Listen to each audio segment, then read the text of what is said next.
இவங்க வந்து அவ்வளோ சீக்கிரம் தனுசு ராசிக்காரங்களுக்கு வந்து கடன் வாங்கிறது பிடிக்காது, ஆனால் கொடுக்கறதுனா ரொம்ப பிடிக்கும் தனுசு ராசிக்காரங்க. தனுசு ராசிக்காரங்களுக்கு எடுத்தவனா நான் சொல்லக்கூடிய ஒரே அட்வைஸ் என்ன அப்படின்னா, தனுசு ராசிக்காரங்க யாராக இருந்தாலும் சரி கடன் மட்டும் கொடுத்துறாதீங்க.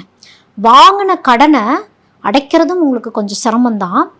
கொடுத்த கடன் என்றைக்குமே வாரா கடன். அப்படி அந்த கடன் உங்களுக்கு கொடுத்த கடன் திரும்பி வந்துருச்சு அப்படின்னா, நீங்கள் ரொம்ப அவமானப்பட்டு அசிங்கப்பட்டு அவங்கள்ட்ட சண்டையெல்லாம் போட்டு கொஞ்சம் கொஞ்சமாக பிச்சு பிச்சு வாங்கின பணமாக தான் இருக்குமா தவிர்த்து, யாருமே தனுசு ராசிக்கிட்ட கடனை வாங்கிட்டு இந்தாங்க அப்படின்னு வந்து கொடுத்துருக்காங்க அப்படின்னா ரொம்ப rarest of the rare cases. Maybe உங்களுடைய ஃபேமிலியில் வேறு யாருக்காவது ராசி அமைப்பு கரெக்டாக இருக்கும் பட்சத்தில் அந்த கடன் திரும்பி வரலாமே ஒழிய, உங்களுடைய ராசினால் அந்த கடன் திரும்ப வந்ததா சரித்திரம் கிடையவே கிடையாது. ஏன்னா தனுசு ராசிக்காரங்களுக்கு வந்து கொடுக்கணுங்கிற எண்ணம் ரொம்ப அதிகம், சீக்கிரம் நம்பிடுறது எல்லாத்தையுமே.